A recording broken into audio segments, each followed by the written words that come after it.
Muy buenas tardes. Les damos la bienvenida a esta mesa que forma parte del Seminario sobre Reforma Judicial, organizado por el Centro de Investigaciones de la Escuela Libre de Derecho.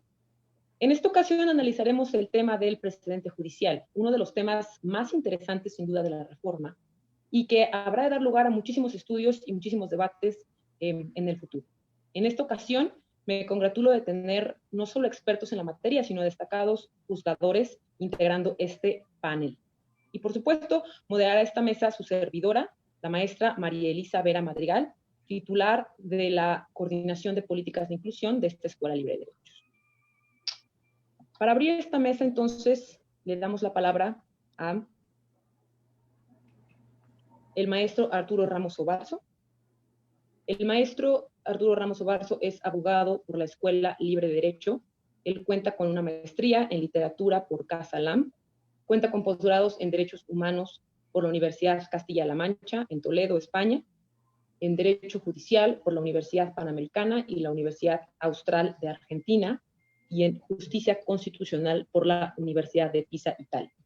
En el ámbito profesional ha ocupado diversos cargos en el Tribunal Electoral, entre los cuales destaca haber sido director de jurisprudencia y secretario de Estudio y Cuenta de la Sala Superior. Actualmente es profesor de Derecho Electoral de la Escuela Libre de Derecho y dirige, por supuesto, el Centro de Investigaciones Informática Jurídica, que es el anfitrión de este evento. En 2008, el maestro Ramos Obarzo ganó el segundo lugar en el Concurso Internacional de Ensayo sobre Ética Judicial, organizado por la Suprema Corte de Justicia de la Nación. Fue observador electoral para las elecciones presidenciales de Chile en 2013 y ha dado conferencias en la Universidad de Brasilia, en Brasil, y en la Suprema Corte del Perú. El maestro tiene 2 libros publicados. El primero, La constitucionalidad de las candidaturas independientes, que fue editado por Jean Leblanc, y el segundo, en el cual es coautor, Nuevas causales de nulidad de la elección, publicado por el Instituto Electoral del Estado de México, además de múltiples artículos sobre temas judiciales. Ha preparado también una publicación titulada Bases de una teoría del precedente judicial. Bueno, sin más, me da muchísima alegría darle la palabra, el uso de la voz, al maestro Ramos Obarzo, que además es un gran amigo y que admiro muchísimo. Me congratulo que me haya invitado también como moderadora de esta mesa. Adelante. Muchísimas gracias, María Elisa. Es un gusto también saludar al magistrado Arango. De verdad, muchas gracias por su participación. Y un poco lo que quisiera iniciar en esta primera intervención es un poco la perspectiva de la reforma que tiene sobre el tema del precedente judicial. Me parece que, bueno, tiene esta notoria división del sistema de precedentes y el sistema de jurisprudencia, cuando desde mi perspectiva, desde una perspectiva de la teoría del derecho, me parece que parten de una misma naturaleza. Ver esa distancia tan abismal o tan marcada, pues me parecería que no es del todo acertada, porque participan de una misma naturaleza, ¿no?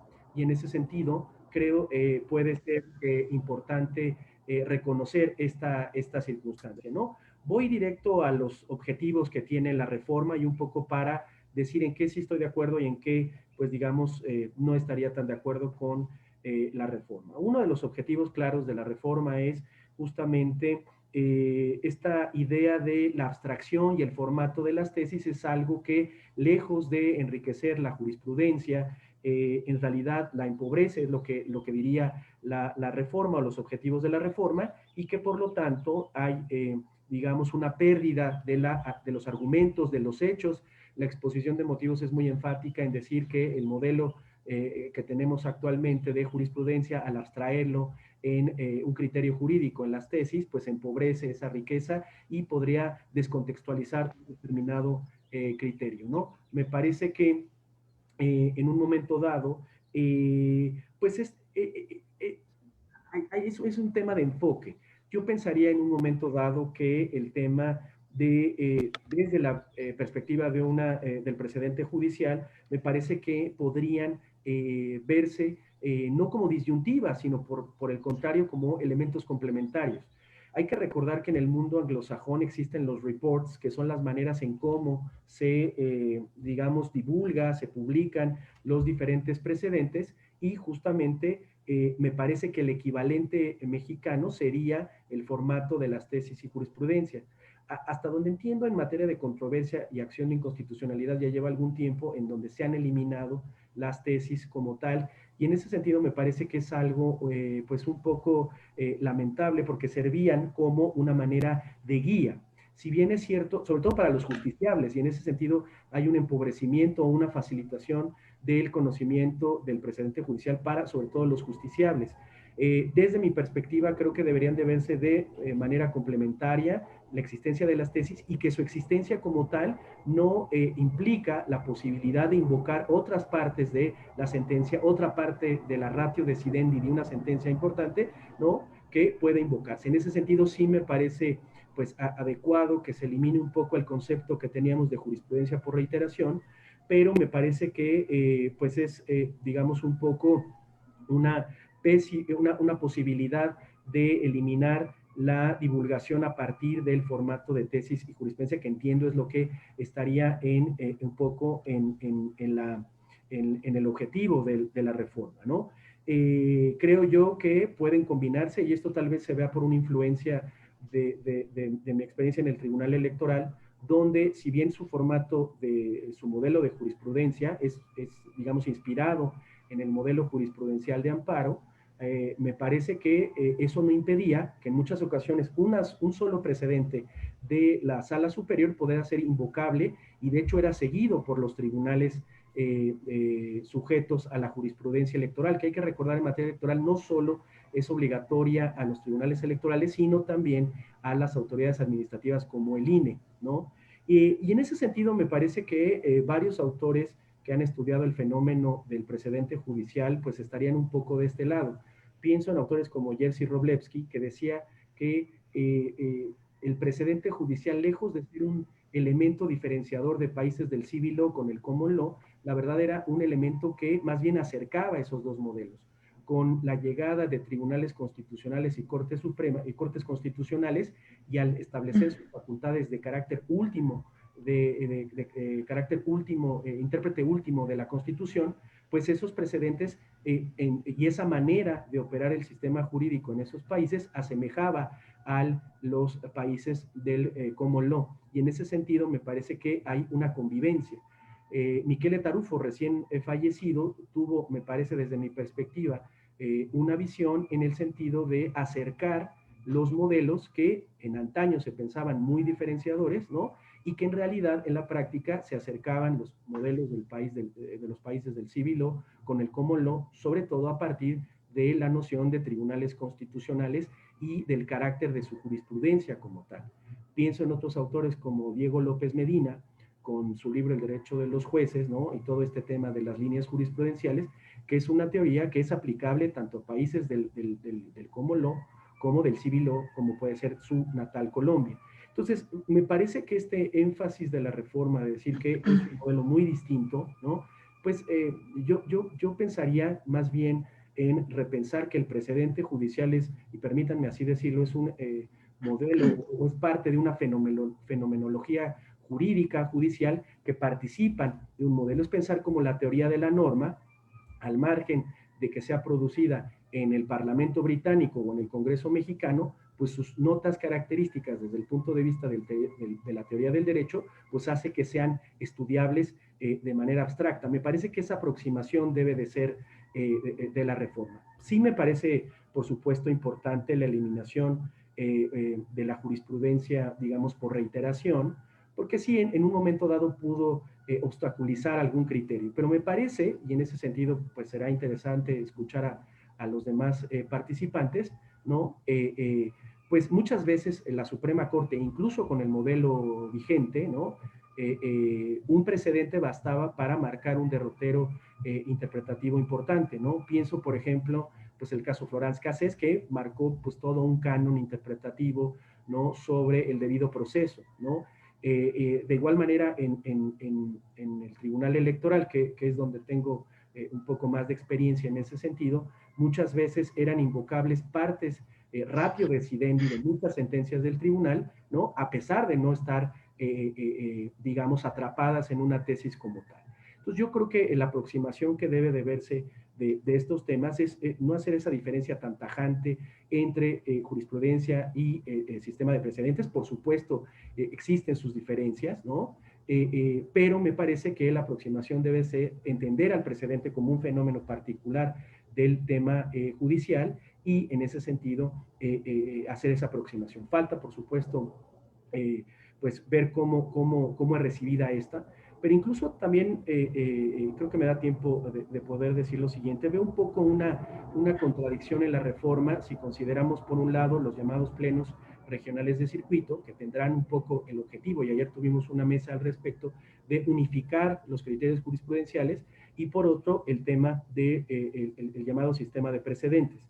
Y lo digo por esto, el modelo de sistema de precedentes inspirado sobre todo en los modelos, sobre todo el modelo norteamericano, que se distingue del modelo inglés, es claramente la flexibilidad que se tiene para la aplicación del precedente. Si bien es cierto, la Suprema Corte norteamericana puede establecer determinados criterios y estos deben ser seguidos, la práctica de un sistema en el cual creo se inspira la reforma, me parece tiende a una idea de la flexibilidad, un fenómeno de la flexibilidad. Es decir, que los jueces que estarían, digamos, llamados a aplicar el precedente de la Suprema Corte tienen cierta libertad o cierta flexibilidad al establecer algo que es parte de la técnica del precedente judicial, la distinción, la distinction, ¿no? Es decir que este precedente no es aplicable por determinadas razones, ¿no? Entonces, en ese sentido, me parece que puede que con los años de esta reforma veamos un poco un choque de dos modelos o dos sistemas que en la estructura de la reforma pueden establecer algunas variantes, digamos, un poco complicadas, ¿no? Y ya para terminar en esta primera ronda, un poco también la exposición de motivos de la reforma, un poco al eliminar o al establecer este sistema donde se haga un hincapié en los hechos y en las razones, que eso me parece muy bien, y eliminar la tesis como tal, hay una especie de rechazo al fenómeno muy particular del precedente mexicano, de la abstracción. Pero visto desde la perspectiva de la teoría del precedente judicial, la abstracción es algo que forma parte de la práctica y la utilización del precedente, ¿no? Y déjenme poner un poco un ejemplo, que por el tiempo puede ayudar, pero varios de ustedes recordarán la película B-Movie, una película de animación, donde trataba justamente que al final resulta que a la abejita que trabajaba en una colmena, los humanos la indemnizan, ¿no? Y al final de la película aparece una vaca, ¿no?, que va con un abogado y dice, oiga, yo escuché que hay un precedente donde a las abejitas se les indemnizó justamente porque trabajaban en una colmena y esto le redituaba a los humanos y los humanos se veían obligados a redituarle a las abejas. Y creemos que a las vacas también debe de aplicarse. Ahí un poco es una, si quieren, si me permiten, una forma infantil de explicar el precedente, donde justamente se busca encontrar los elementos comunes del primer caso, en este caso de la abeja, y si eso puede ser aplicable a un caso. Un poco cuento esto, digamos, de manera simplificada para entender este fenómeno de la abstracción y de las operaciones que implican, las operaciones lógicas de la aplicación del precedente, es decir, la analogía, ¿no?, y la inducción como tal. Esto me parece que es común tanto en un sistema de jurisprudencia como de precedentes, que eso no escapa. ¿Cuántas veces no vimos casos donde se invocaba una jurisprudencia o algún justiciable invocaba una jurisprudencia firme de la Corte y la Corte decía este caso no es aplicable por determinadas razones? Es decir, un poco a lo que voy es que el fenómeno del precedente judicial debe de verse.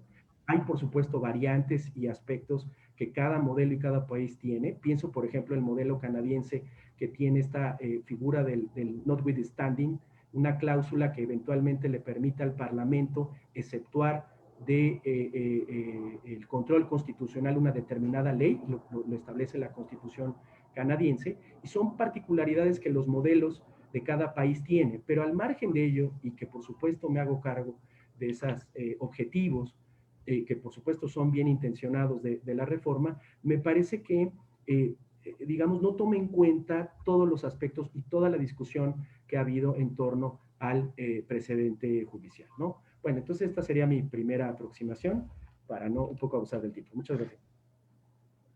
Muchísimas gracias, maestro Arturo Ramos Obarzo, por estas consideraciones. Destaco que, como bien dice él, esta figura del precedente judicial, que sin duda dará para muchas discusiones, para muchos comentarios al respecto, no nos es enteramente nueva. Como bien dice él, en el sistema electoral, el sistema pues sí, de derecho electoral que hemos construido, de alguna manera ya había resoluciones que tenían ese poder de precedente, entendido precedente como el reconocimiento de una decisión jurisdiccional como una fuente de derecho vinculante prácticamente al mismo nivel que una ley, ¿no? Y yo destaco no solamente el tema del Tribunal Electoral, sino también creo que la reforma de derechos humanos que incorpora tratados, incorpora también las interpretaciones de esos tratados que ha hecho la Corte Interamericana, de alguna manera reconoce este sistema de precedentes también, que es el sistema que sigue el sistema interamericano. Supongo que los demás ponentes, por su área de expertise, ahondarán en estos temas, pero me parece ahí a mí un tema, como bien dice él, que será muy interesante hablar al respecto, pero que no es del todo nuevo, y que es interesante también analizar cómo, si bien ya hemos tenido otros contactos con el sistema de precedentes, no lo hemos del todo digerido, podríamos decir, ¿no? Y bastará a lo mejor ver cómo estamos aplicando los casos del sistema interamericano. Bueno, sin más comentarios, entonces pasamos ahora a dar la voz a nuestro segundo ponente. Nuestro segundo ponente será el magistrado José Faustino Arango Escamas. El magistrado es magistrado de circuito y visitador judicial A del Consejo de la Judicatura Federal. Él es doctor en Derecho por la Benemérita Universidad Autónoma del Estado de Puebla, maestro en Derecho Constitucional y Amparo por la Universidad Iberoamericana, especialista en Derecho Constitucional por la Universidad de Salamanca, España. Ha sido catedrático en diversas universidades del país, tanto a nivel licenciatura como maestría. Se desempeñó como juez de distrito durante casi 7 años y tiene 18 años en el Poder Judicial de la Federación. Ha publicado más de 50 ensayos en diversas revistas, periódicos y ha participado en varias obras colectivas.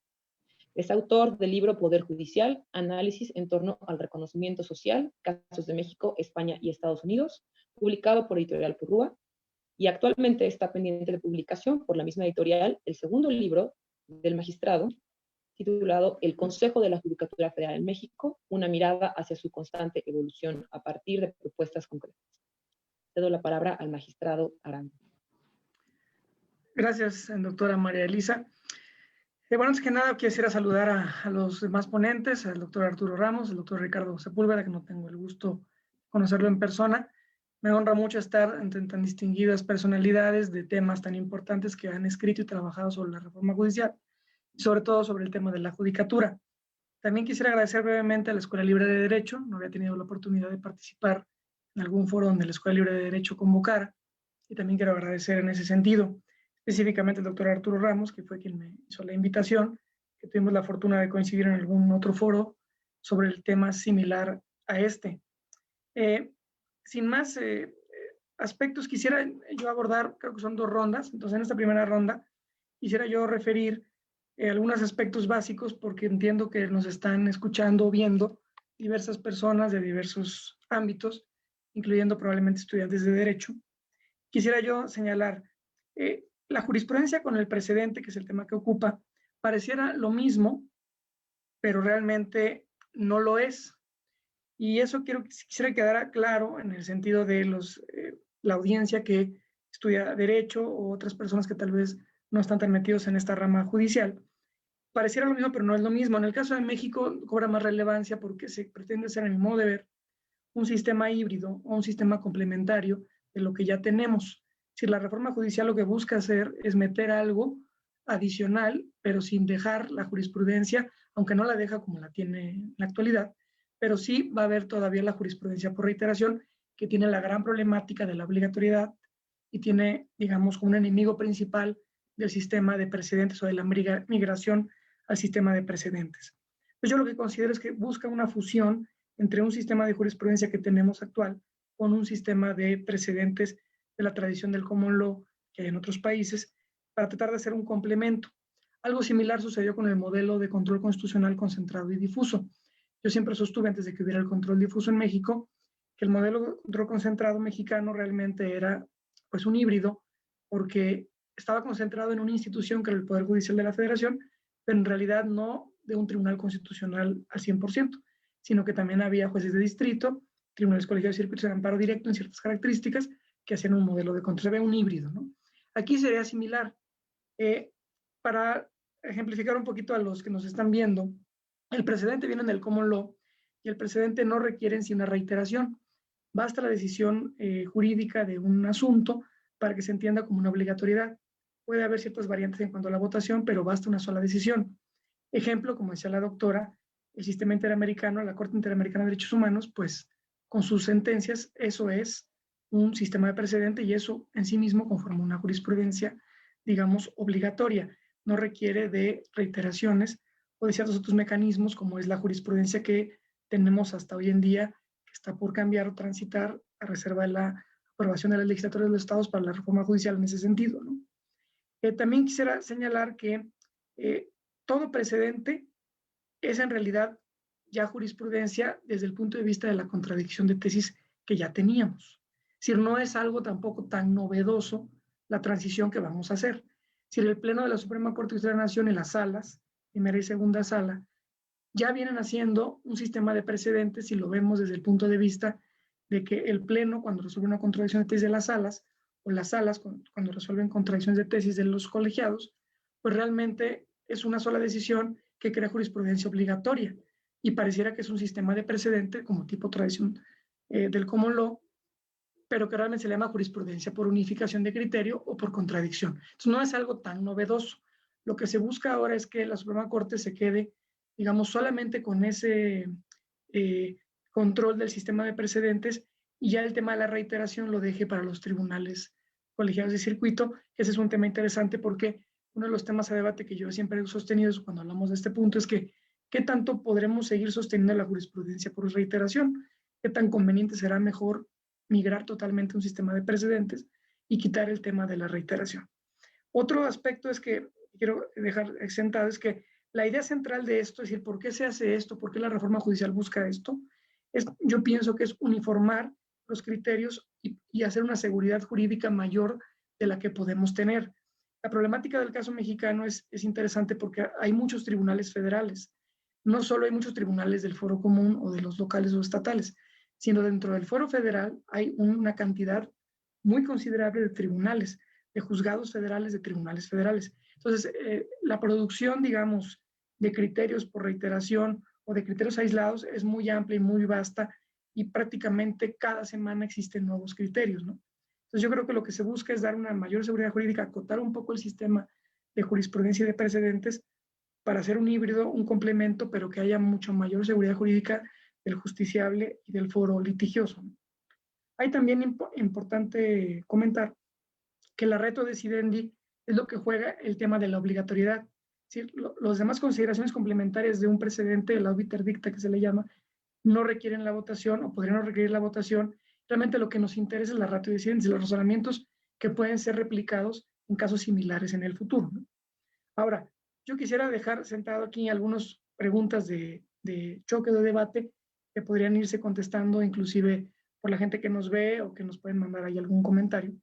Es decir, para mí siempre es importante preguntarme, como cuando pasaba el sistema penal acusatorio, ¿estaremos realmente listos para migrar a un sistema de precedentes al 100%? ¿O será necesario poco a poco ir haciendo este sistema o esta migración y quedarnos parcialmente con la jurisprudencia por reiteración? ¿Qué tanto el sistema del precedente será exclusivo del common law y en nuestra tradición jurídica romano-germánica del civil law ya no cabe hacer esto porque tenemos otro tipo de sistema, otro tipo de tribunales, otro tipo de jerarquías? Tenemos, por ejemplo, el amparo, que es muy distinto a muchos medios de control constitucional de otros países, que es otro tema que tenemos, por ejemplo, siempre comentaron en el sistema penal acusatorio, que un freno natural del sistema penal acusatorio en sus principios es el amparo. ¿Será necesario también eliminar la jurisprudencia por reiteración o acotarla un poco más? Es indispensable realmente que exista una formalidad de elaborar una jurisprudencia todavía, cuando bastará la sentencia para hacer un precedente y no necesitar tener un texto específico de elaboración de formato, que ahora ya se ha modificado, ¿no? Pero de elaboración, que aparte de la sentencia o la decisión del juez, esté aparte un extracto, resumen, ¿qué tanto en México podemos quitarnos ya eso a lo que se hace en otros países, ¿no? En fin, ese tipo de cuestionamientos son los que creo que son interesantes. Y me gustaría también señalar que hay muchos autores que ya vienen hablando de que el positivismo jurídico, ejemplo, Ronald Dworkin, Joseph Raz, que escriben mucho de temas de judicatura, ya desde muchos años atrás vienen diciendo que es preferible el tema del precedente sobre el positivismo jurídico, sobre la norma, porque la norma, como dicen inclusive algunos autores mexicanos, es aterrizar o cuadrar algo al caso concreto, un caso abstracto, para hacerlo concreto, pero en cambio el precedente lo que busca es construir derecho inmediato. Es decir, la ley tiene muchísimas interpretaciones o diferentes formas de aplicarla. En cambio, un precedente ya aterrizado a un caso concreto, lo que logra es construir derecho inmediato a futuro, porque ese derecho ya fue interpretado de una manera, fue visto una perspectiva de aplicación de una norma, y una vez sacado el precedente, esto puede lograr que muchos casos idénticos se resuelvan de la misma manera, que no es algo tan novedoso, insisto, porque los jueces de distrito colegiados, yo como magistrado, como juez en su momento, pues por supuesto que una jurisprudencia por contradicción o por reiteración de la Corte era lo que uno iba a aplicar en sus expedientes de manera obligatoria.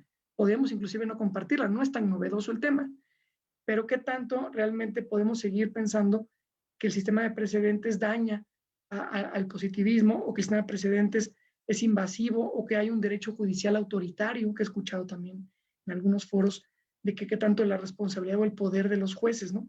Yo creo que desde luego tendrían los juzgadores o tendría la Suprema Corte una responsabilidad mayor que la que de por sí ya tiene, pero no es algo que sea negativo o malo. En algún otro foro me comentaba algún alumno, bueno, ¿y no ve usted que está centralizado el sistema de precedentes en la Suprema Corte de Justicia?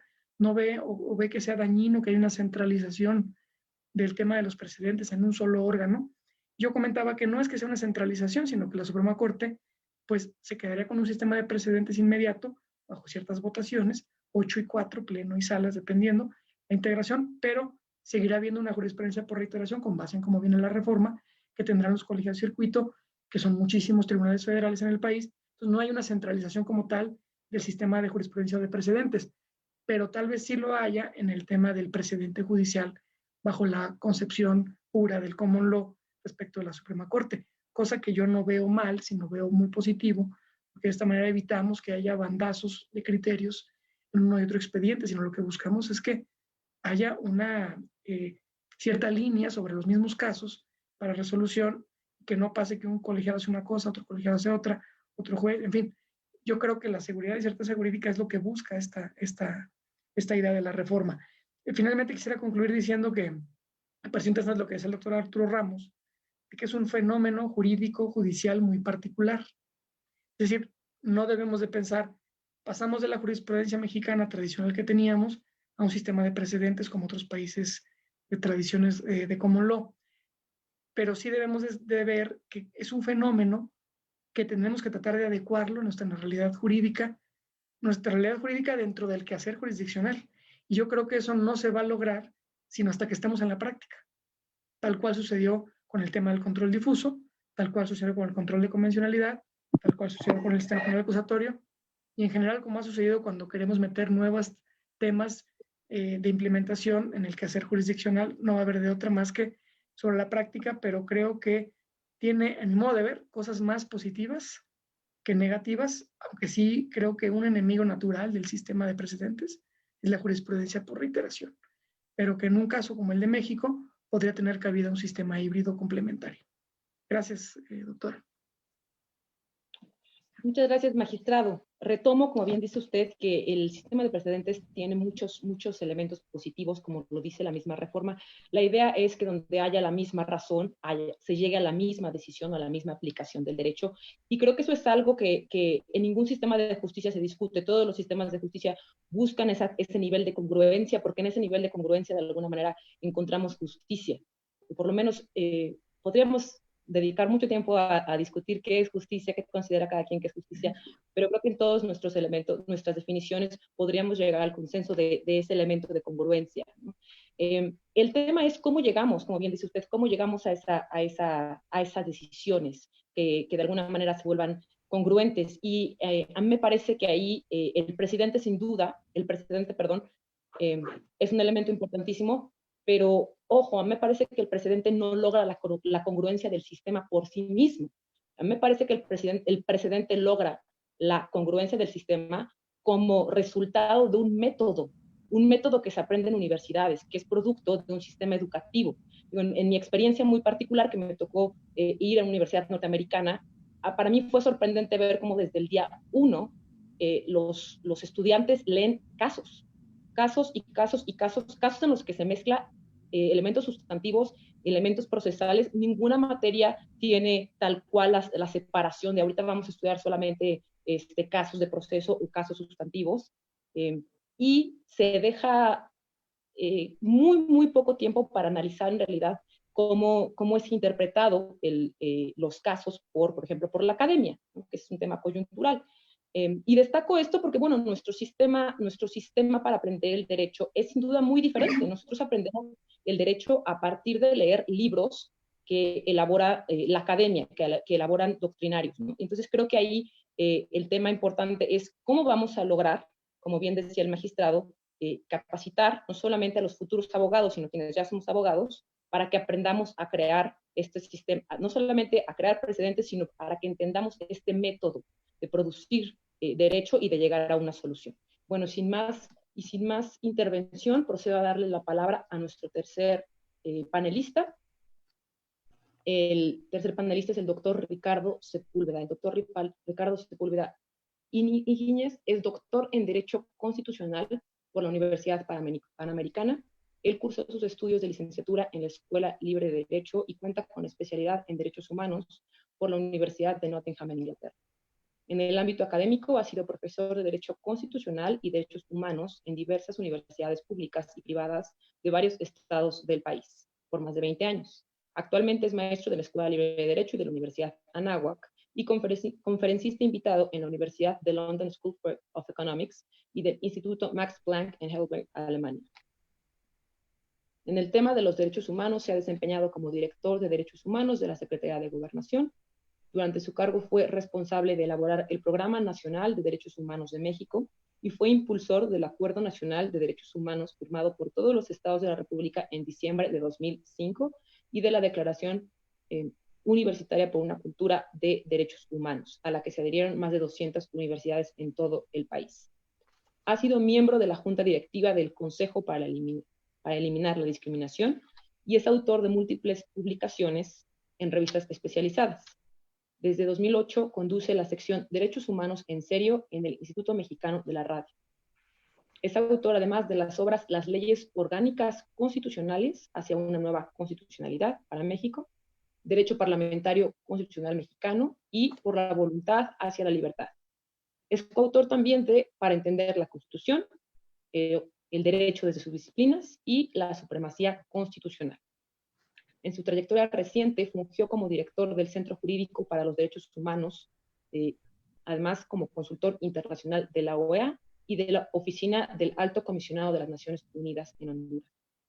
Asimismo, ha sido secretario técnico de la Comisión de Negociación y Construcción de Acuerdos del Congreso de la Unión y es coordinador de la Comisión de Derecho Constitucional y Administrativo del Ilustre y Nacional Colegio de Abogados.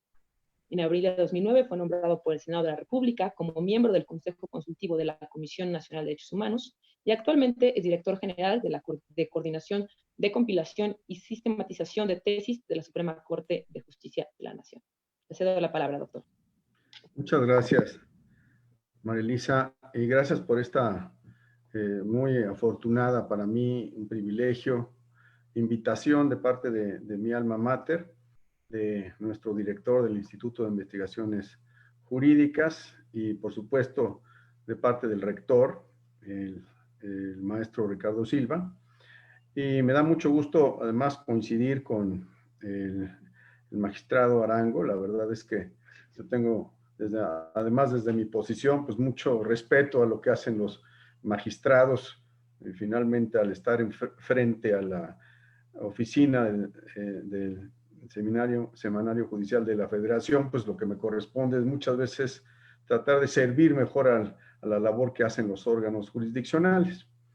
Y efectivamente, desde esta posición en la que actualmente me desempeño, pues nos toca, tenemos alguna relación especial con una de las partes de la reforma judicial, y es lo relativo al fortalecimiento del sistema de precedentes. Yo he procurado utilizar esta frase porque sí creo que en realidad, y valoro mucho la exposición de los colegas que me antecedieron, porque pues hacen ver mucho efectivamente las diferencias de modelo, pero yo creo que en realidad estamos, lo que hemos hecho con esta reforma judicial que está a punto de aprobarse es fortalecer nuestro propio sistema, ¿no? Partiendo de sus bases.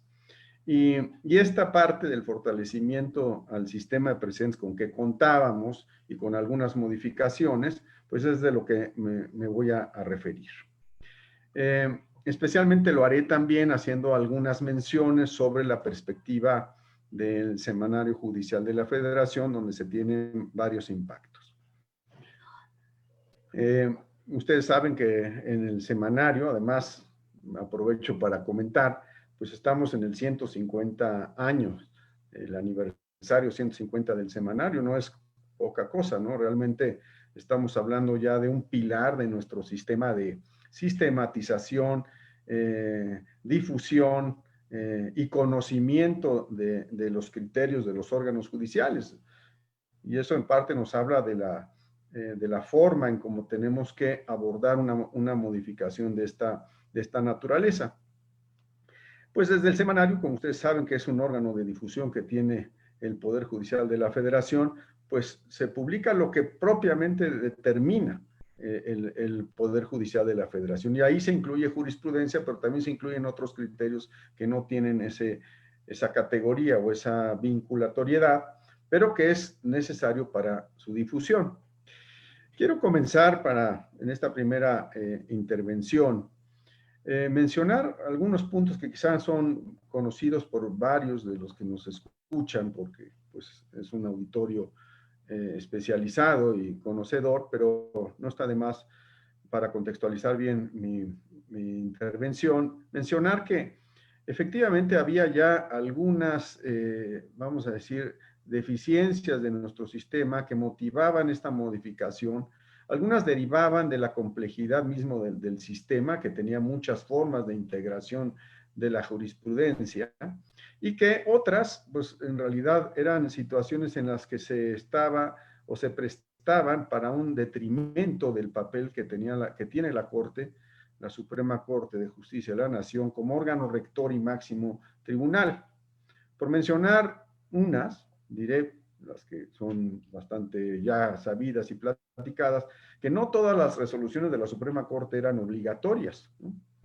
Y no obstante que pudieran considerarse orientadoras, no resultaban obligatorias y podrían incluso, no obstante provenir de la Corte, quedar por debajo de una resolución de un tribunal inferior, de un tribunal colegiado. En ese sentido, pues era un, digamos, despropósito a la posición jerárquica en el sentido del valor de sus resoluciones que tiene la Suprema Corte. Y en segundo lugar, como otro de los diagnósticos que requerían de esta reforma, pues la reiteración fue perdiendo sentido y relegándose. De alguna forma que ya se mencionó, la reina de la jurisprudencia se convirtió en la contradicción de tesis, entre otras cosas por el hecho de que la reiteración se volvió en muchos casos un requisito meramente formal y perdía su sentido de fondo, no obstante que, pues no me voy a meter a eso, pero tuvo su razón de ser y tuvo también sus beneficios cara a un sistema jurídico de seguridad y de conocimiento de los criterios del órgano judicial. Por eso, frente a esto y frente a la necesidad que tenemos de fortalecer a nuestro Poder Judicial, ¿no?, que está encabezado por la Suprema Corte de Justicia, pues se toma esta decisión en donde efectivamente no es abandonar un sistema, sino fortalecerlo, porque efectivamente para la Suprema Corte todas sus resoluciones se vuelven obligatorias y ya no se exige la reiteración, sino se queda como único requisito la mayoría. Sí sigue habiendo ese requisito, pero no obstante, y habrá resoluciones que se emitan sin la suficiente mayoría y que queden como resoluciones, pero que no serán vinculatorias. Pero digamos que lo normal será que las resoluciones de la Corte tengan esa obligatoriedad, esa vinculatoriedad. Y no solamente serán las que provengan de determinado procedimiento, sino se incluirán los amparos o se podrán incluir las acciones y las controversias constitucionales. Es toda resolución, no hay distingo en ese sentido, y así es como viene el sentido de la reforma, no obstante, no solo en la Constitución, sino en los otros ordenamientos que ya se han planteado y se han hecho públicos. Sin embargo, efectivamente, la reiteración continúa para los tribunales colegiados. Entonces, estamos hablando de que sobre la base de un sistema se fortalece, y el objetivo fundamental es fortalecer el carácter de tribunal constitucional que tiene la Suprema Corte de Justicia a través de hacer obligatorias todas sus resoluciones. Y ya no se habla solo de resoluciones, sino de razones o de criterios. Efectivamente, en ese sentido hay un cierto cambio, porque antes era mucho más frecuente que se hablara de tesis y no de razones o criterios. Pero finalmente lo que se busca, yo aquí veo que una cosa va junto con la otra, es que las tesis reflejen realmente los criterios y sean tesis que puedan servir como instrumentos o como precedentes para poderse aplicar en casos subsecuentes, en casos similares, ¿no? Por eso, otra de las líneas por las cuales se plantea esta reforma, y que aunque no está en el nivel constitucional, sí es algo que tendrá que aplicarse o materializarse o concretarse en la legislación secundaria, en concreto en la ley de amparo, cuando se llegue a expedir, e incluso en algunas resoluciones previas, que así está previsto en los transitorios de la reforma constitucional, que emita la Suprema Corte de Justicia. Y me estoy refiriendo en concreto al nuevo formato que tienen y deben de tener las tesis, ¿no? Nosotros, pues, aunque ha habido variantes a lo largo de estos 150 años y en las distintas etapas que ha tenido el Semanario Judicial de la Federación y el formato de las tesis, ha habido variantes, ¿no? Quizá más por estilo que por otra cosa, pero estábamos acostumbrados a un modelo, ¿no? Que era un rubro, ¿no? Donde se encontraba el título y la parte de la materia o el asunto del cual trataba, y luego un texto, y debajo del texto los precedentes o los antecedentes que tenía esa tesis.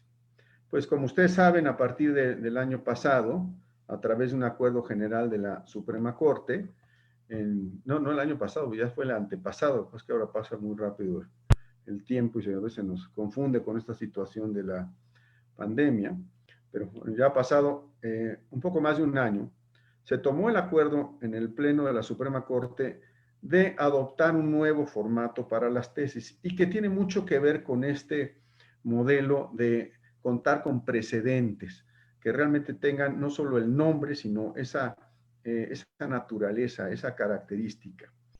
En concreto, lo que se plasmó en este acuerdo, repito, del año 2019, el 17-2019, es que las tesis deben de tener ahora la forma de una regla, es decir, de un silogismo que a partir de unos hechos llegue a un criterio pasando por un razonamiento, por una serie de una justificación que está estructurada en forma de argumento.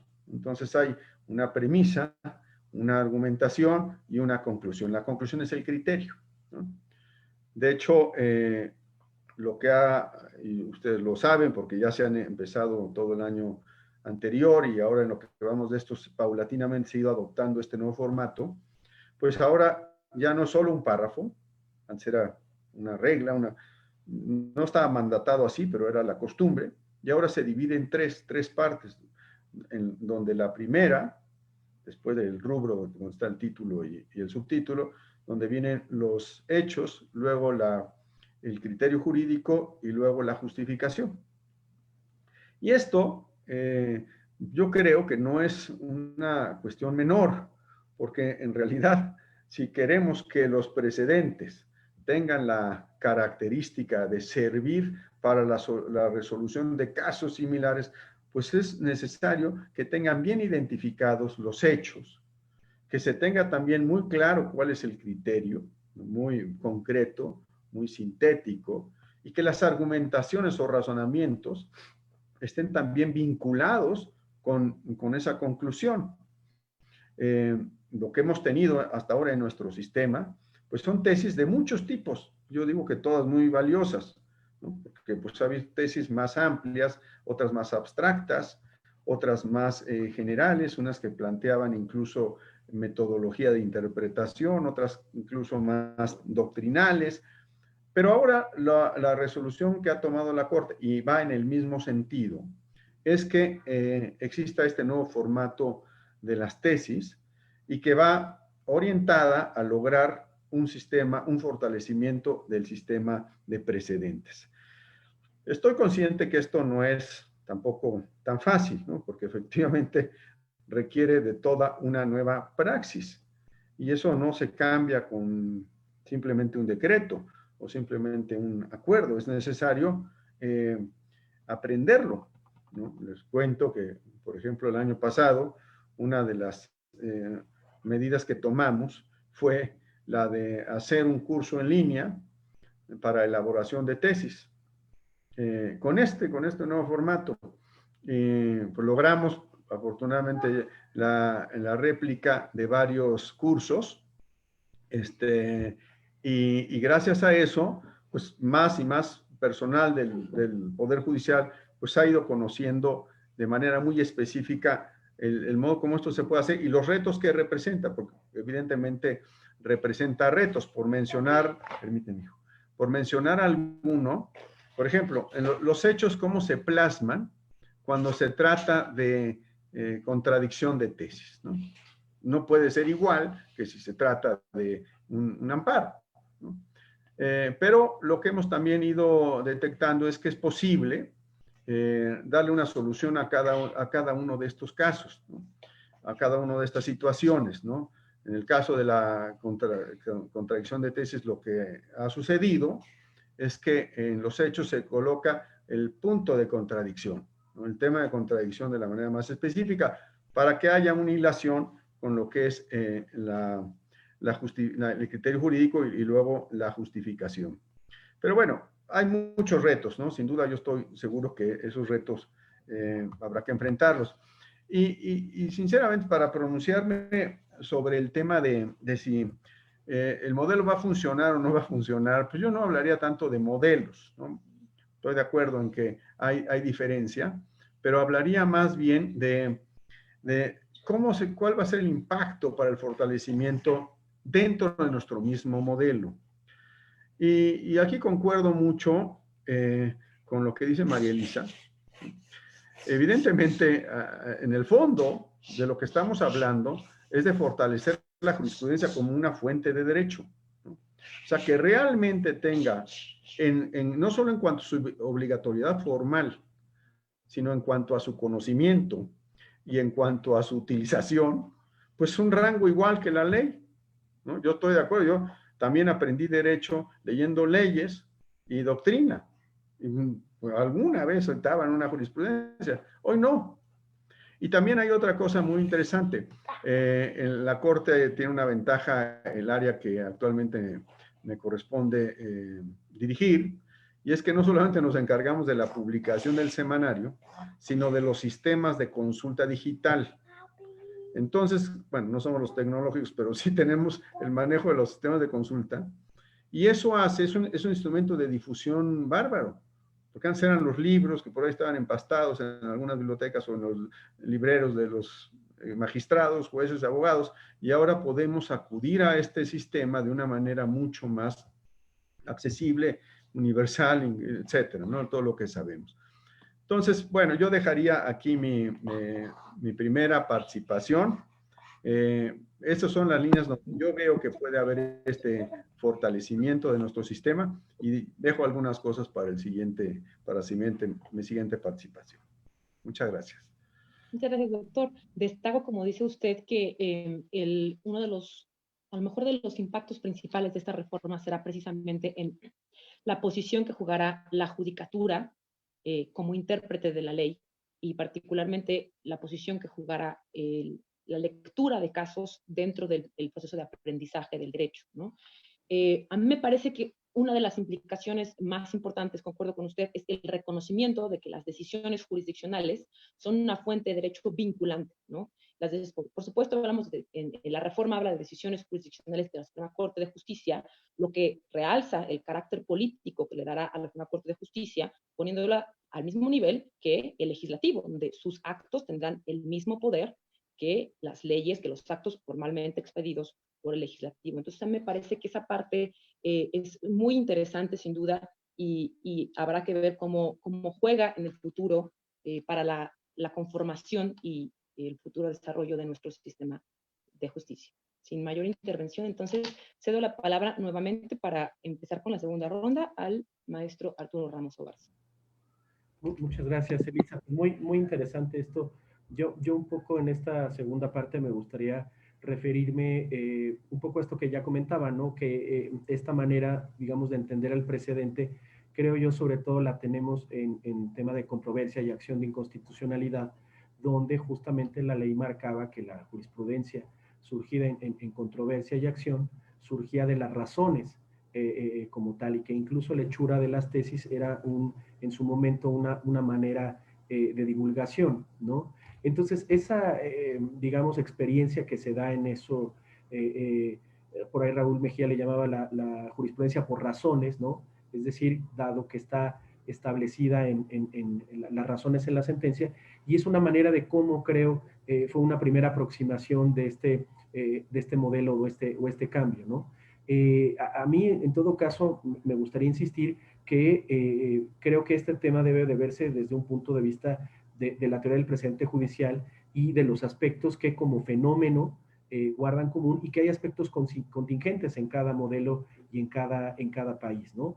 Me parece que lo interesante de la reforma, y en ese sentido eso sí lo celebro, es poner en el centro del debate el tema del precedente y analizarlo, cómo estudiarlo, y justo mencionabas muy bien que pues me parece que ha habido una transición de que ciertas escuelas, facultades de derecho, cada vez se empieza a enseñar más, o cada vez es más común empezar a estudiar sentencias, ¿no? Es decir, una aproximación donde se presupone ya el conocimiento de las normas de la ley, y que en todo caso es entender cómo se aplican esas normas, y sobre todo en aquellos casos límite que definen o temas fundamentales, ¿no? Pensemos el aborto, matrimonio del mismo sexo, o el tema de, por ejemplo, una elección presidencial, ¿no? Que es un tema fundamental, y que es a partir fundamentalmente de sentencias.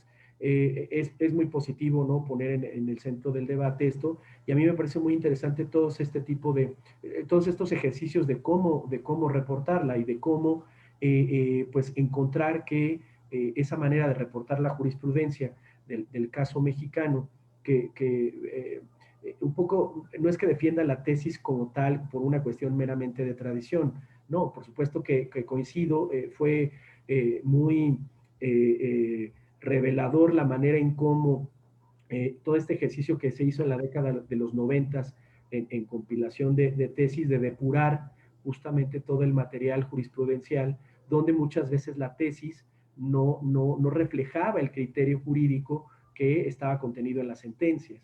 Y me parece que en ese sentido, de ahí para acá ha habido un mayor atención justo a cómo efectivamente se refleja. Y creo que es interesante estos ensayos de cómo reportarla.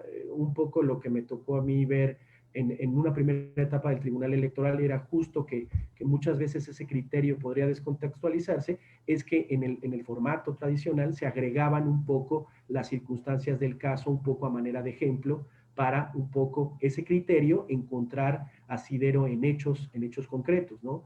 Ya mencionabas, Elisa, el tema de la Corte Interamericana, y cómo un poco el tema de numerar los párrafos es una manera también, en la propia sentencia, de reflejar la jurisprudencia. Lo que hace la Corte Interamericana es citar, por supuesto, el caso y citar el párrafo en concreto donde cita esto, es decir, para que no se pierda y que la ratio decidendi está ahí y es una manera, por cierto, modelo que de repente lo encontramos tanto en la Suprema Corte, en algunas ocasiones donde también se enumeran los párrafos, como también en el Tribunal Electoral. Es decir, aquí me parece que el reto pues es cómo encontrar maneras para reportar esa jurisprudencia y que sirva, ¿no?, un elemento invocable para estas maneras. Y a mí un poco lo que me preocupa de la reforma es que muchas veces nuestro constitucionalismo ha sufrido de hacer meras copias en muchas ocasiones, ¿no?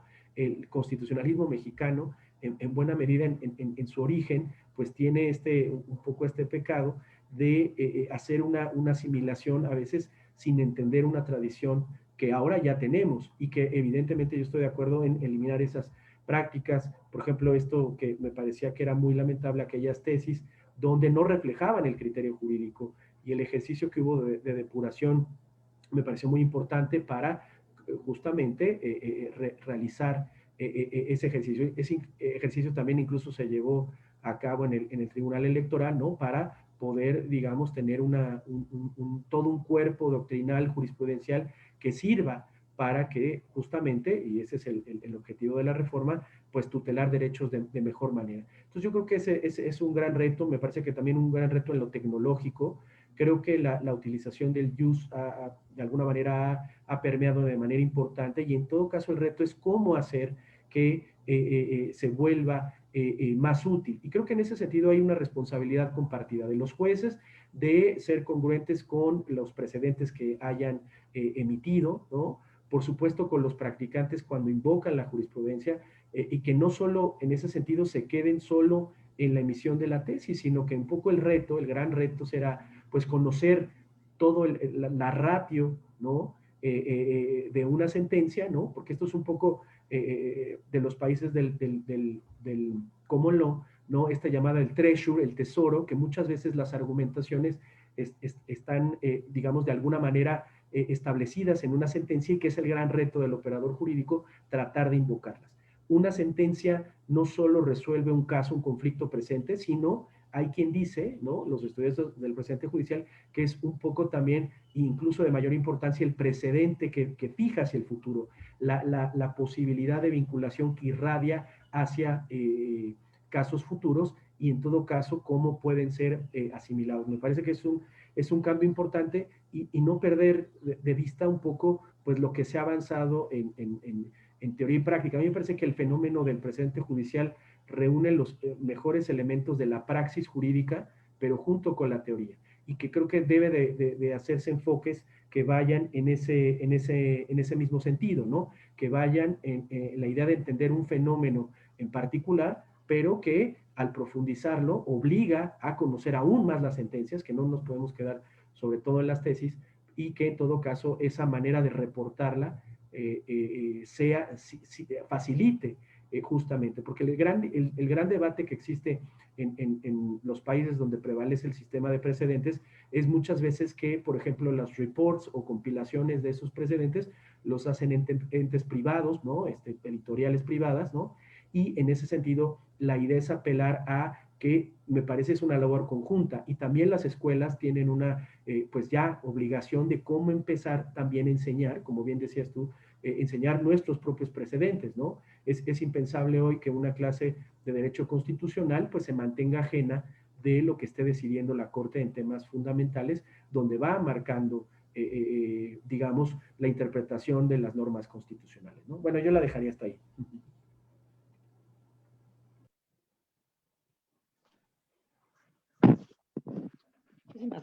Muchísimas gracias, maestro.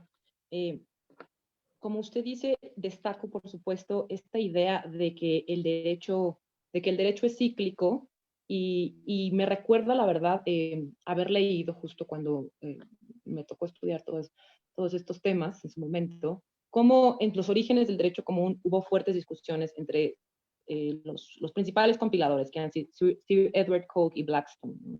Ellos discutían principalmente sobre si los casos o los productos, las sentencias que eran producto de la judicatura eran evidencia del derecho o eran el derecho en sí mismo, ¿no? Y en su origen, primero, en las primeras discusiones en el siglo XVII, era como, de alguna manera había un consenso sobre cómo las decisiones judiciales eran simplemente evidencia del derecho, pero no era el derecho en sí mismo, porque el derecho era la voz de la comunidad que emanaba de alguna manera del propio rey, ¿no? Eventualmente, obviamente, esto va cambiando, y muchos años después surge este concepto de precedente a partir de que, como bien han dicho varios de los panelistas, se le reconoce al producto de la judicatura no solo como una evidencia del derecho, sino como el carácter de derecho en sí mismo. ¿Y eso qué implicó? Pues implicó reconocerlo una fuerza vinculante y, por supuesto, un poder político al poder judicial igual al de la legislatura o al de los poderes de la legislatura, perdón. Y eso precisamente nos lleva pues a reflexionar sobre cómo es que estamos buscando llegar a consolidar nuestro sistema. A mí me llama también la atención cómo de alguna manera buscamos llegar al mismo punto, pero desde maneras muy diferentes. Creo que el derecho común ha buscado llegar a consolidar el sistema a través de un sistema lineal donde no ha habido rupturas, donde se busca que no haya reformas, donde se reconoce, por supuesto, si buscáramos el origen de los precedentes, pues encontramos algunos antiquísimos, ¿no? Que se han ido recuperando y recuperando y recuperando y la línea sigue y sigue y sigue. Mientras que nuestro sistema, pues, se ha ido construyendo a partir de reformas que de alguna manera rompen con lo anterior o buscan cortar y empezar de cero. Entonces, me llama mucho la atención esto, cómo buscamos llegar al mismo punto, cómo la historia de alguna manera se repite, pero curiosamente buscamos métodos muy diferentes. Sin mayor intervención, le cedo la palabra al magistrado Arango. Gracias, doctora. Bien, yo quisiera destacar algunos puntos en esta segunda intervención que me corresponde. Me parece muy interesante lo que se comenta sobre cambiar el origen de cómo se viene estudiando el derecho a partir digamos, de los planes de estudios educativos en las universidades. Creo que si esta reforma judicial ya se llega a aterrizar en una realidad próxima, que así será ya en futuras fechas, es importante incluir, yo pienso, en el origen de los planes de estudios, el estudiar el derecho desde la visión del análisis de casos prácticos. Yo inclusive siempre he sostenido que en las facultades de Derecho, cuando me han invitado a participar en estructuras de planes de estudios, siempre he sostenido que es importante los talleres y los casos prácticos. Creo que ahora, bajo un sistema donde la jurisprudencia es tan importante en México y que ahora con estos ajustes o reformas complementarias de un sistema de precedentes híbrido respecto a una jurisprudencia tradicional, sería muy, muy importante que en las facultades de Derecho y desde el principio, o en las escuelas judiciales también, por qué no decirlo, se estudiara mucho más el caso concreto o los casos o decisiones de las Cortes o de los tribunales federales. Al menos, como decía un compañero, si estudiamos Derecho Constitucional, pues acudir a los casos más emblemáticos, estudiamos Derecho Penal, pues a los casos concretos. Es decir, que la fuente del derecho, del precedente o de la jurisprudencia se empodere cada vez más en el quehacer, digamos, educativo de los estudiantes de Derecho desde que inician hasta todos aquellos que quieren meterse a hacer una carrera judicial en los diferentes niveles en las escuelas judiciales. Creo que eso sería muy, muy importante. Con independencia de la reforma, creo que eso es algo que debe de haberse fomentado desde mucho tiempo atrás, tal y como sucede ahora con muchos planes de estudios de universidades, con el tema de la ética judicial o temas de los controles de convencionalidad, en fin. También creo que es importante que sí se quede la jurisprudencia por reiteración para que realmente sea una transición, una migración a un sistema de precedentes de manera tranquila, normal, pausada, y que además creo que la jurisprudencia por reiteración podemos sacarle también provecho en algunos aspectos si la mantenemos. Yo pienso que sí hay cierto choque, pero puede haber un cierto complemento, y creo que lo que sería importante es cuidar en la jurisprudencia por reiteración para que no sea un desgaste y que no sirva realmente al sistema de precedentes, cuidar que realmente no existe una cultura de tomar cualquier criterio como orientador. ¿A qué me refiero? Muchas ocasiones hay un solo criterio, no es jurisprudencia porque no está reiterada en la numeración que marca la norma, pero con un criterio 2, sin ser obligatoria, para muchas personas ya es vinculante de facto. O pretendemos que nos oriente al caso concreto, pretendemos meterla al caso concreto cuando no tiene nada que ver, o simplemente, como ya lo dijo algún tribunal en un par de ocasiones, aun cuando no sea vinculante obligatorio, lo queremos realmente nosotros traer a cuento en un caso o en un fallo. Creo que sería importante traer la cultura de respetar lo que es el precedente o la jurisprudencia obligatoria como tal, solamente la que sea obligatoria, y que la jurisprudencia por reiteración solamente la tengamos en ese pedestal cuando ya sea obligatoria, y no en temas de facto, solo porque la sala lo dijo, o en su momento ahora con el nuevo sistema sería porque un colegiado de mi circuito lo dijo, pero si no es obligatorio todavía, tenemos que dejarnos de lado y crear nosotros nuestro propio criterio, nuestro propio derecho, en el caso de los operadores jurídicos judiciales de los juzgadores, ¿no? Creo también que es importante que haya un sistema mixto o híbrido, como comentaba en mi primera intervención.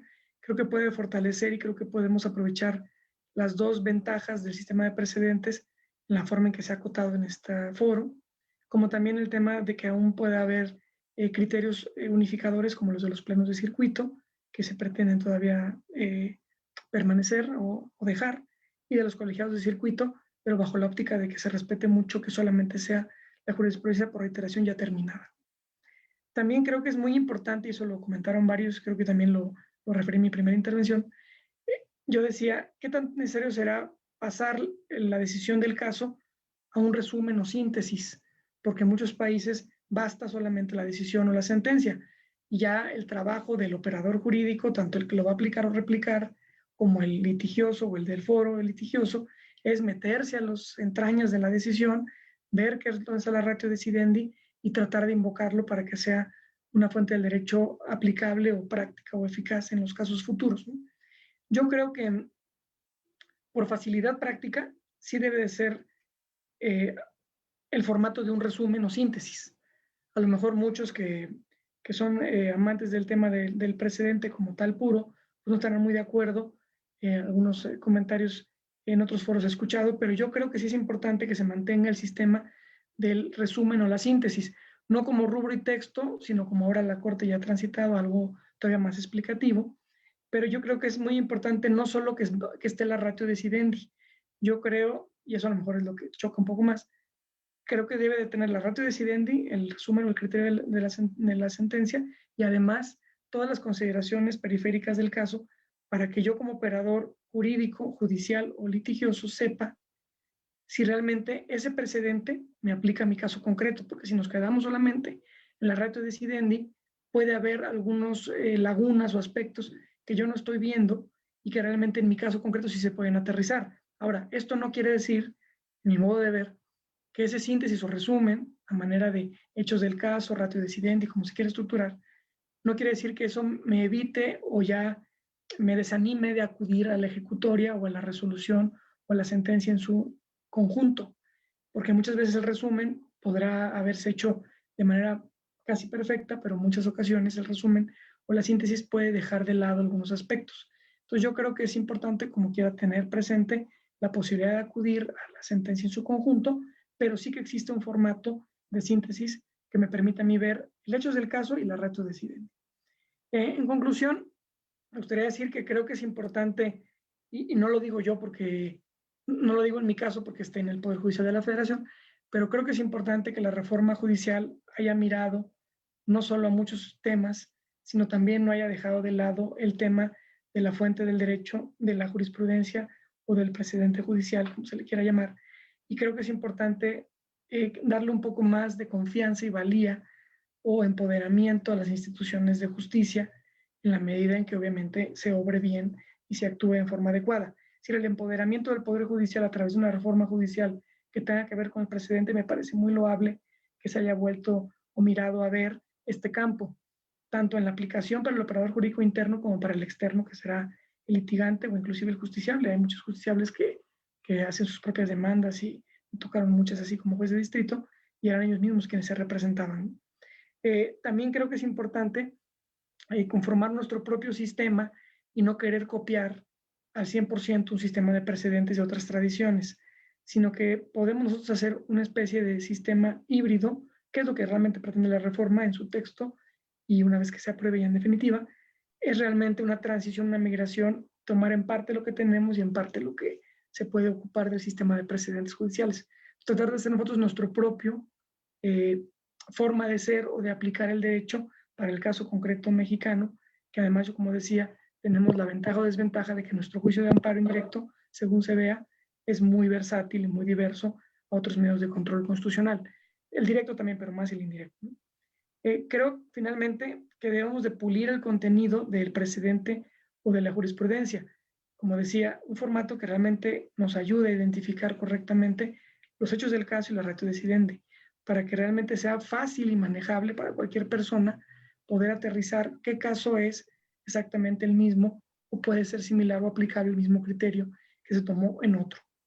Finalmente quisiera decir que, y también aclaro, no es porque yo me dedique a la carrera judicial, pero siempre he pensado que el derecho constante, cambiable, modificable, actualizable, o la función social que tiene el Poder Judicial, cualquier Poder Judicial de cualquier país, de cualquier nivel, tiene una función social de servir al público, y creo que entre más tengamos herramientas para eso, será mejor la calidad del servicio en persona de justicia. Y creo que el derecho en movimiento no es otro que el que se dice en los casos prácticos o en los fallos. Me parece que la interpretación que se puede hacer de una norma a nivel solo de la norma literal, pues eso ya no ayuda en gran punto o en gran medida, porque el legislador no pudo prever todos los casos que se podían presentar o todas las circunstancias periféricas que pudo haber alrededor de un caso que se quiso regular a través de una norma. Creo que para eso está la sentencia y para eso está el juez. Entonces, si para eso está la sentencia y para eso está el juez, creo que es muy importante que empecemos a empoderar un poco más la fuente del derecho, de la jurisprudencia o del precedente, como se le quiera denominar, y creo que para un derecho más aterrizado, más actualizado y que vaya atendiendo las necesidades sociales que finalmente nosotros como operadores jurídicos judiciales nos debemos a la sociedad, y queremos que nuestros fallos realmente impartan justicia. Es decir, yo nunca he visto que las Supremas Cortes, tribunales de justicia, diga tribunales de legalidad de la nación o tribunal superior de la legalidad del Estado. Es decir, siempre es un tema de justicia. Entonces, si estamos en esa medida, creo que el empoderamiento de la fuente del derecho, del precedente, con esta nueva reforma, que es un paso más, porque yo creo que hay mucho que hacer al respecto, pero se va a ir viendo en la práctica, como dije al final de mi cierre, en mi primera intervención, creo que es lo importante y es lo rescatable. Me parece muy interesante que existan diversas perspectivas de académicos, perspectivas de gente que ha trabajado, el profesor que ya no trabaja, de gente que litiga, también eso me parece muy importante, la visión del abogado litigante, de gente como el doctor escuchado Sepúlveda, que tiene mucha experiencia en la Suprema Corte y en el tema del semanario. Y en general todos estos foros creo que sirven, ¿no?, para ir puliendo qué tanto la reforma puede caminar en este tema complementario híbrido y qué tanto se puede ir puliendo para aterrizarla más a la funcionabilidad que tiene el caso de México, ¿no? Muchas gracias por la invitación y cedo la palabra a la moderadora. Muchas gracias. Me parece que tuve un problema de conexión, pero ya estoy de vuelta. No sé si me escuchan todo. Sí. Perfecto. Muchísimas gracias por su intervención, magistrado. Como bien dice usted, y lo destaco, el éxito de esta, por lo menos de este apartado de la reforma, que es la operación de los precedentes judiciales, pudiera estar muy, sin duda, fuertemente vinculado con el tema de la sistematización de los casos. ¿Cómo los vamos a resumir? ¿Cómo vamos a generar bases de datos? Y bueno, a mí desde la óptica de derecho comparado, que pues he tenido el gusto de no solamente de leer, sino también de operar brevemente desde la perspectiva del litigio, a mí me llama mucho la atención porque, bueno, la doctrina, o sí, de alguna manera la doctrina del precedente judicial se construye bajo sobre dos pilares, y uno de ellos es, por supuesto, el que ya expuso el maestro Arturo Ramos, que es esta doctrina del stare decisis, o cuál es la parte vinculante de la sentencia, y la otra parte, el otro pilar es la independencia judicial, ¿no? De manera que es chistoso que precisamente para evitar que la corte superior, digamos, la corte que emite el precedente, limite en su actuar a la corte inferior, en los sistemas de derecho común, quien determina qué es stare decisis o cuál es la parte vinculante, no es la corte que emite la sentencia, como decía Arturo, sino la corte inferior, ¿no? La corte que va a aplicar el caso. ¿Por qué? Porque eso le da mayor libertad y eso respeta totalmente su independencia judicial. Digo, tan así que quien sistematiza los precedentes en los sistemas de derecho común, obviamente, son empresas particulares que se dedican a leer casos y que hacen propuestas de, a ver, creo que esta es la parte vinculante de la sentencia, creo que esta es la parte, la ratio decidendi, creo que esta es el obiter dicta, pero todas interpretaciones, todas estas sistematizaciones que hacen plataformas como LexisNexis, como Thomson Reuters, son meramente, digamos que no tienen ningún poder vinculante sobre lo que dice el juez que va a aplicar el precedente, pues es el juez que va a aplicar el precedente quien determina qué apartado de la sentencia o del precedente anterior lo limita o lo constriñe a resolver de cierta manera. Pues hasta ahí me quedo con esta breve intervención y sin más, le doy la palabra al doctor Ricardo Sepúlveda. Gracias, María Elisa. Bueno, yo creo que estamos de acuerdo en que, por lo que he escuchado a Arturo y al magistrado Arango, estamos de acuerdo en que esta propuesta, esta parte de la reforma fortalece nuestro sistema, está encaminada a mejorarlo, tiene retos, pero pues sí es un paso, digamos, bien orientado. Yo coincido con eso.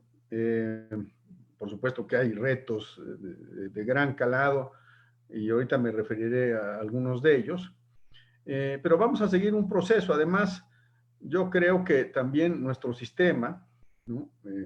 Vuelvo un poco a la experiencia que hemos tenido desde nuestro modo de sistematizar la jurisprudencia a través del semanario, pues a nuestro esquema que ha funcionado tantos años nos ha dado mucha certeza, mucha seguridad de cuáles son los criterios, ¿no? Porque están publicados, porque están ordenados, porque se ha ido cada vez mejorando más la forma de ordenarlos, de compilarlos, etc. Pero si uno mira a otros sistemas, ¿no? No voy a decir aquí nombres porque no quisiera yo calificar a ninguno, pero a veces encuentro unos sistemas donde lo que falta es posibilidad siquiera de encontrar dónde están esos criterios. Y eso, evidentemente, pues es una pérdida para la seguridad jurídica de las personas. Por lo tanto, el mantener esta base de orden, de sistematización y de seguridad y fortalecerla con nuevas prácticas que nos lleven realmente al aprendizaje de cómo leer los criterios, cómo extraerlos, cómo aplicarlos, cómo argumentarlos, que es toda una praxis que tenemos que desarrollar, creo que es algo muy positivo.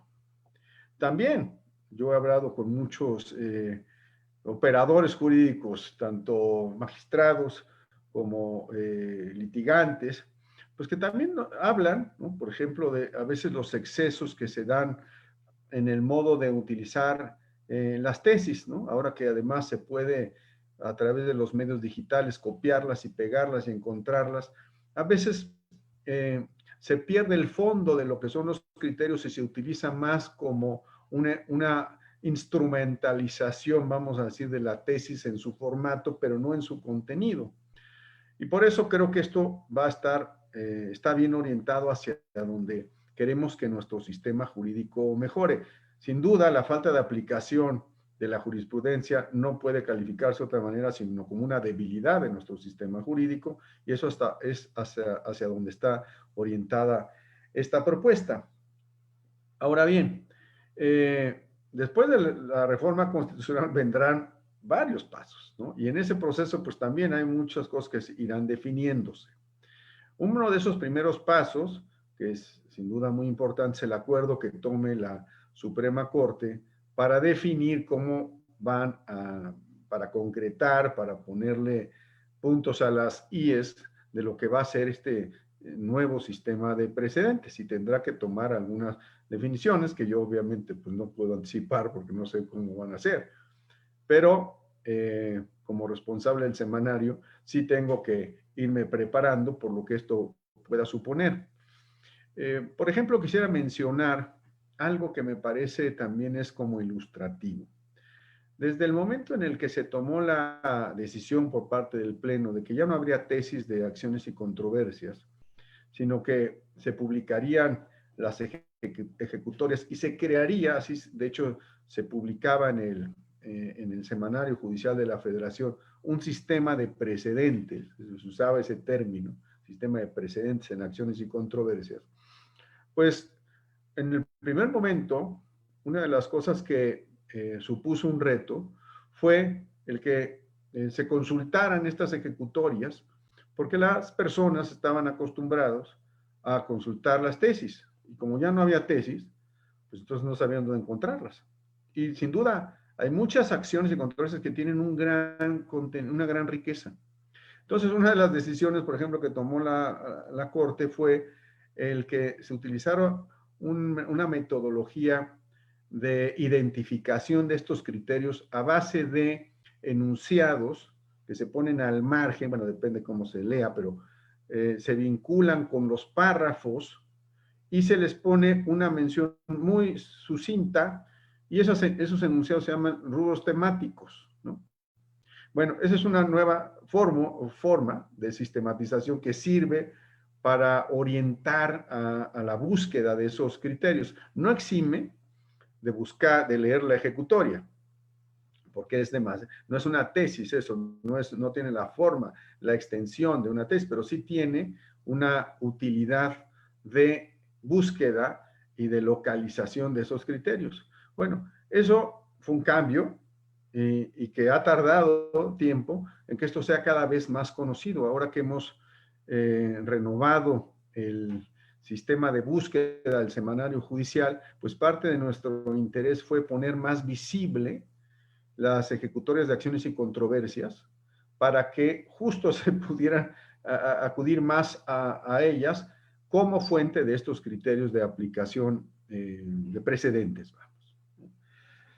Pero eso, pues, ahora, si estamos en la lógica de que todas las resoluciones de la Corte van a ser vinculatorias, pues entonces a toda tesis o a toda resolución tiene que publicarse la ejecutoria, ¿no? Y no solamente la tesis. Eso yo lo veo como algo muy positivo, si es que tendrá que seguramente definirse así, porque, repito, parte de lo que a veces había sucedido es que hacíamos justicia o hacíamos análisis o interpretaciones solo sobre tesis y no llegábamos a la ejecutoria y las tesis no agotan una ejecutoria.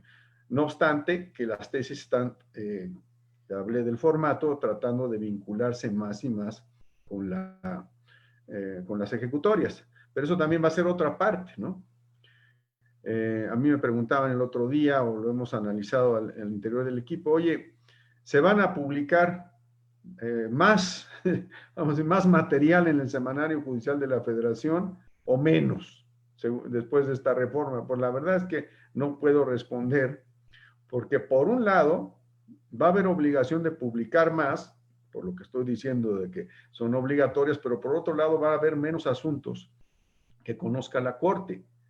Entonces, ahí habrá otro tema en el que tendrá que definirse qué es lo que se va a publicar, qué no se va a publicar, pero me parece que la orientación de esta reforma está dirigida a que se conozcan y se puedan consultar de una manera más directa los razonamientos, ¿no? Directamente. Entonces, siempre tendrá que haber estos métodos o metodologías de sistematización para que, además de las tesis o de los rubros temáticos, uno pueda acudir fácilmente y sin problemas a las resoluciones, a las ejecutorias.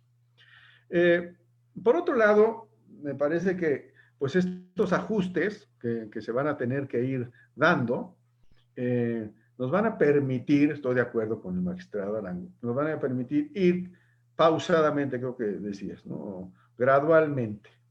Y ahí ir aplicando los cambios o los ajustes que se tengan que hacer, ¿no? Pero era necesario, sinceramente sí, el tema de nuestra compleja forma de integración de la jurisprudencia creaba muchas incertidumbres, dudas, y cada vez estaba siendo menos actual, menos funcional. Por esa razón lo veo yo muy positivo. Sin duda alguna, y aquí sí reitero lo que ha dicho el presidente de la Corte, pues estamos abiertos a que este asunto pueda seguirse discutiendo y verse las otras opciones. A mí me parece muy positivo que se haga esto desde la Escuela Libre de Derecho. Y además, también debo decir, porque ya no como comercial, pero sí como parte de la tarea que estamos queriendo realizar desde la dirección de tesis, como a veces se le dice muy coloquialmente, pues es la vinculación que queremos tener con las universidades para que puedan tener todas las herramientas y el conocimiento de cómo utilizarlas para que los alumnos y quienes estudian el derecho puedan conocerlo desde el primer día, como decías, María Elisa, no haya una optativa en quinto año, no, de primer, y ya tienes, ¿no?, el conocimiento de este criterio, este caso. Yo sí soy de la idea que el derecho es incompleto si no se acude a los criterios jurisprudenciales.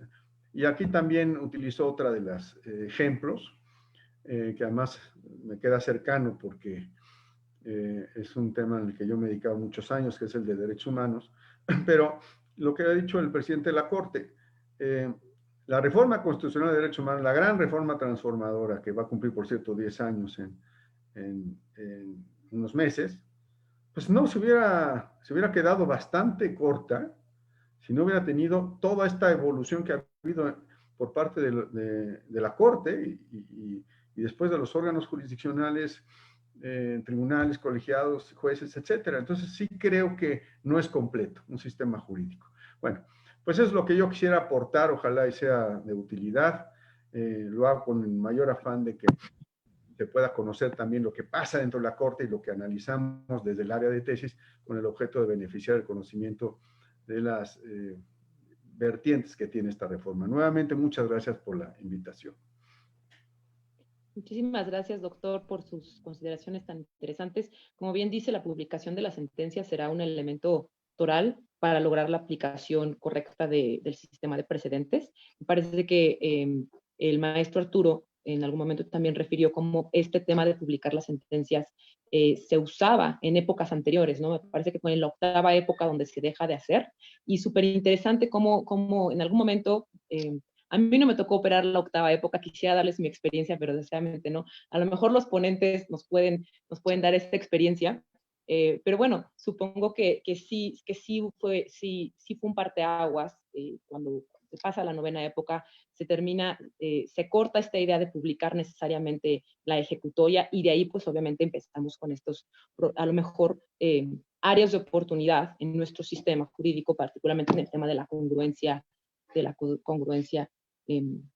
judicial. Y bueno, también no es comercial, pero en la Libre de Derecho, en Escuela Libre de Derecho, en la unidad a mi cargo, hemos estado emitiendo reglas de conducta justo para lograr pues que todos los alumnos, todos los miembros de la comunidad se dirijan de manera respetuosa, lograr un ambiente sano, sin discriminaciones, sin violencia de género. Y estas reglas se han construido precisamente desde la perspectiva del precedente judicial. El primer apartado de nuestras recomendaciones, nuestras reglas de conducta, precisamente destaca los hechos del caso de manera muy breve, porque como dice usted, es súper importante para saber si es aplicable o no la regla, pues conocer si los hechos que se están analizando son iguales a los hechos anteriores. Bueno, sin extenderme más, quisiera preguntar si alguno de los ponentes quisiera añadir algo más. No veo preguntas en la mesa, en el chat de Facebook para los ponentes. No sé si alguno de ustedes quiera ahondar en sus participaciones.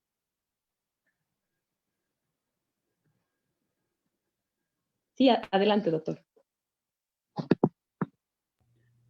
No, te estaba diciendo que no. Ya concluí.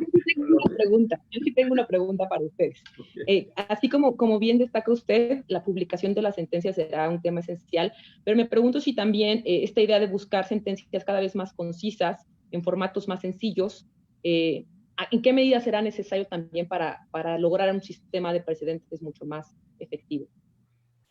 Pues por supuesto, no es una, digamos, una tarea que esté dentro de mi ámbito de responsabilidad, porque yo publico, o me corresponde que se publique las sentencias como me las mandan, no como se hacen. Pero no me cabe duda que lo que va a modificar esto es como cuando uno abre la presa, el agua de una presa, y de ahí se viene toda una corriente, todos unos cambios, toda una cascada de nuevas visiones, y entre otras esta que ya ha sido desde hace tiempo también utilizada y planteada y decidida dentro de la Corte, de que las sentencias sean mucho más pensadas para a quien van dirigidas y para la sociedad, no para el propio órgano judicial. Pues eso es sin duda alguna un avance, pero falta, ¿no? Porque yo creo que eso no ha logrado todo el alcance que se necesitaba. Entonces, de aquí va, yo creo que sí se va a propiciar lo mismo que el tema de mejorar la redacción de las tesis, o sea, va una cosa unida a la otra, ¿no? Porque para mejores tesis, pues mejores sentencias, y para, ¿no? A mejores sentencias, mejores tesis. Entonces, sí creo que es algo que por añadidura se debe de conseguir. Yo coincido totalmente en eso. No lo había yo mencionado, digo, porque yo me centré más en la parte de esta área de la Corte, pero estoy seguro, ¿no? Por ejemplo, los formatos que se hacen de las tesis, perdón, de las sentencias, cuando se trata de personas con discapacidad o de niñas y niños, para que sean perfectamente entendibles. Pues me parece que eso es también parte de una justicia que está más orientada al beneficiario, al justiciable, a la persona, a la sociedad, y no tanto al propio órgano que mantiene sus formalidades, sus esquemas, sus tradiciones y incluso su propia como autoseguridad. Entonces yo creo que hacia eso vamos y lo veo muy, muy positivo. Muchas gracias, doctor. No sé si alguno de los otros participantes quisiera añadir algo. ¿Magistrado? Gracias, no. Arturo, adelante. Yo nada más agregar que sí ha habido una interesante pues discusión reciente sobre el tema de redacción de sentencias desde la Corte, por ejemplo, ¿no? Estos, pues si no vinculantes, una especie de lineamientos, y yo creo que ha habido un avance, porque si vemos hace 10, 12, 15 años era impensable la cita de un autor, o había como reglas no escritas de citar solo autores muertos, por ejemplo, que eso ya ha cambiado. Todo el tema de las transcripciones, ¿no? Ha habido toda una discusión. En el Tribunal Electoral que me ha tocado ver eso, pues sí ha habido un cambio notable, donde ya no se transcribe la demanda, por ejemplo, para hacer más breve la sentencia y no ser kilométrico, y desde el inicio poner un poco el estado de la cuestión, ¿no? Algunos de los hechos y la conclusión a la que se arriba. Muchas veces pasaba que las sentencias eran muy largas, extensas, y no iba uno en la página 200 y no seguía sin entender de qué trataba, ¿no? Y hoy en día me parece que sí ha habido un esfuerzo interesante de cómo hacer las sentencias más entendibles, ¿no? Y todo este tema, ¿no? Que ya todas deben de ser publicables, me parece que eso abona a pues una mejor comprensión del precedente como tal. Creo que al final lo más importante de estudiar el precedente es justo que no implique o que obligue a los juzgadores a establecer las razones de por qué siguen un precedente o por qué no lo siguen, ¿no? También como parte de lechura de las sentencias era muchas veces citar, ¿no? Y eran páginas y páginas de citar tesis, ¿no? Páginas enteras, sin hacer un razonamiento por qué se está aplicando. Y se decía nada más, de acuerdo al anterior, resuelvo esto, sin hacer un poco ese análisis y esa tesis demasiado genérica, ¿no? De fundamentación y motivación, ¿no? Vendría a cuento. Yo creo que justo como cualquier redacción de otro documento debe tener un objetivo, ¿no? Por supuesto, resolver un conflicto, pero también dejar un precedente para el futuro, en el sentido que sobre todo en los órganos terminales, pues es invocable, evidentemente, las razones que ahí digan. y que pues me parece, por eso esto debe ser una obra colectiva. Se decía que muchas veces las sentencias no pueden atribuirse solo a los jueces, sino que es un poco un producto de los litigantes también, de las partes que están en un juicio, y todo eso abona a un determinado Estado de Derecho. No habría ninguna sentencia si no hay nadie primero que presente una demanda, y en ese sentido me parece que debe de verse el precedente como el resultado de todo ese proceso que lo vincula incluso con lo social, ¿no? De ahí las responsabilidades de cada uno, ¿no? Los jueces que den razones, y como bien decía el magistrado Arango, no dar bandazos y por qué están resolviendo de esta manera, los litigantes invocando las razones que se hayan dicho antes y que efectivamente sean esas razones, sin transgiversar, sin, digamos, trastocar lo que se haya dicho. Y pues las escuelas también les toca a las facultades de Derecho, pues tratar de dar herramientas para justo utilizar pues algo que se va a empezar a utilizar cada vez más, ¿no? Como dices, desde pues las facultades de Derecho ya empezar a analizar estos temas. Bueno, pues muchísimas gracias a todos que participaron en este seminario. Gracias. Muchísimas gracias a todos los panelistas. Si no hay más comentarios, veo que tampoco hay más preguntas en Facebook. Creo que procede a dar por cerrada esta mesa. Para mí ha sido un honor moderar y tener, por supuesto, aquí la compañía, aunque sea digital, y la presencia de panelistas tan distinguidos. Y pues sin más, esperamos nos sigan acompañando en las siguientes mesas de este seminario, que todavía se extenderá una semana más. Muchísimas gracias a todos. Gracias, muy amables. Gracias. Muchas gracias.